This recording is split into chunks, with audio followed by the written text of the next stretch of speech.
It was Mary Martin who also came up with the idea of performing cartwheels across the stage between every "I'm in love" at the end of the song, and was only scuppered by a spotlight one day in rehearsals, which temporarily blinded her and caused her to flip straight into the orchestra pit. Just talking musicals with you. Hello, I'm Lesley Anne Knight, and welcome to Just Talking Musicals and episode 3 of our South Pacific story. 1948 saw the co-producers of a new Broadway show, Messrs. Rodgers, Hammerstein, Hayward and Logan, pulling out all the stops to craft their new musical about military life in the South Pacific during World War II. When Oscar Hammerstein seemed to falter writing the book, Richard Rodgers called on their co-producer Josh Logan. "We've booked theatres, drawn up ads. Oscar generally works fast, but now we're in trouble. I want you to drive to Oscar's farm. Maybe you can help him." And he certainly did. An accomplished writer and director in his own right, Joshua Logan had also served in the United States Army Air Corps Combat Intelligence Division during World War II, and was far more familiar with the ins and outs of Army life than Oscar Hammerstein, and they spent a very productive week piecing together their storyline from James A. Michener's original set of stories, Tales of the South Pacific. In a rather unusual move for a Broadway musical, they had signed the leading basso of the Metropolitan Opera, Ezio Pinza, to take the role of the suave French plantation owner Émile Debec, to play opposite one of Broadway's rather more familiar faces, Miss Mary Martin, a recent recipient of one of the first Tony Awards, fresh from a US tour starring as Annie Oakley in the Irving Berlin hit Annie Get Your Gun, and she was all set to play the young ensign Nellie Forbush. Auditions for the other parts were apparently seemingly endless, but Juanita Hall proved she was a natural for the part of Bloody Mary, with Betty St. John playing her beautiful daughter, along with Myron McCormick and William Tabbert successfully landing the roles of Wheeler Dealer Luther Billis and the handsome Lieutenant Joseph Cable. And the songs just flowed, one after another. Twin soliloquies, Younger Than Springtime, A Wonderful Guy, There Is Nothing Like a Dame, A Cockeyed Optimist, Honey Bun, I'm Gonna Wash That Man Right Out of My Hair, Bally High, Happy Talk, and This Nearly Was Mine. And then there's the story of how Mary Martin loved her song so much that when she first heard A Wonderful Guy at the Logan's apartment one evening, she got so lost in the exuberance of the song, waving her arms about in the air, that on the final, I'm in love with a wonderful guy, she promptly slipped off the piano stool and fell flat on the floor.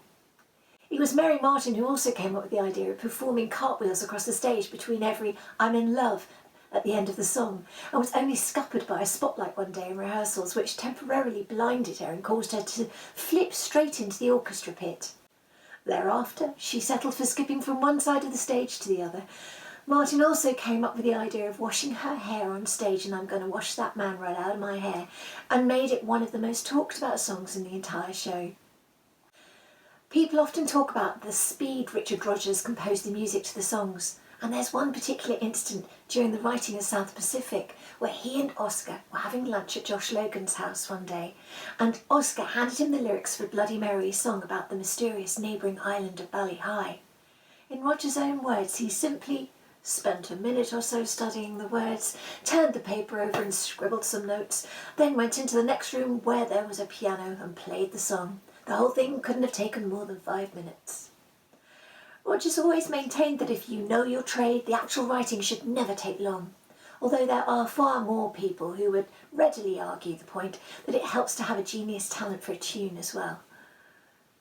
The production team consisted of the superlative orchestrator Robert Russell Bennett, who worked with Trude Rittman on the orchestral arrangements, innovative stage designer Joe Milsner, who, over the course of his career, worked on a staggering 360 Broadway productions, and British-born costume designer Liz Montgomery and her company Motley were given, amongst many other things, the very interesting challenge of finding waterproof denim for Mary Martin to wear in I'm Gonna Wash That Man Right Out of My Hair. And there wasn't the usual choreography of a Rodgers and Hammerstein show to be found in this musical. Yes, the pieces were set, and any dance routines that there were hadn't been choreographed so much as developed, giving everything a spontaneous quality. This gave Joshua Logan more freedom to bring out the different characteristics, not just of the stars, but the chorus as well, giving everyone their own dialogue and lines to sing, and this talent for working with groups of people guaranteed there was never a dull moment from start to finish. In 1948, the common consensus was that it wasn't the done thing to deal with social problems in musical theatre, but racial prejudice most definitely ran through the two love stories in South Pacific. It was something Hammerstein and Logan couldn't really avoid when they were adapting the book. It was key to the story. And to back it up, Oscar Hammerstein wrote some powerful words for Joe Cable to sing in a song called You've Got to Be Carefully Taught. It goes like this. You've got to be taught before it's too late, before you are 6 or 7 or 8, to hate all the people your relatives hate. You've got to be carefully taught. And there were some experienced theatre people who urged James Michener to tell the producers to drop that controversial song about prejudice in the best interest of the show. But they weren't to be moved. This number represented exactly why they wanted to do it in the first place, and it stayed in. After rehearsing and working on run-throughs on the stage of the Belasco Theatre, the company took the show first to New Haven and then to Boston for tryouts, and after the usual tight-new scenes it was, in the words of Richard Rodgers, tied with a ribbon and ready for Broadway.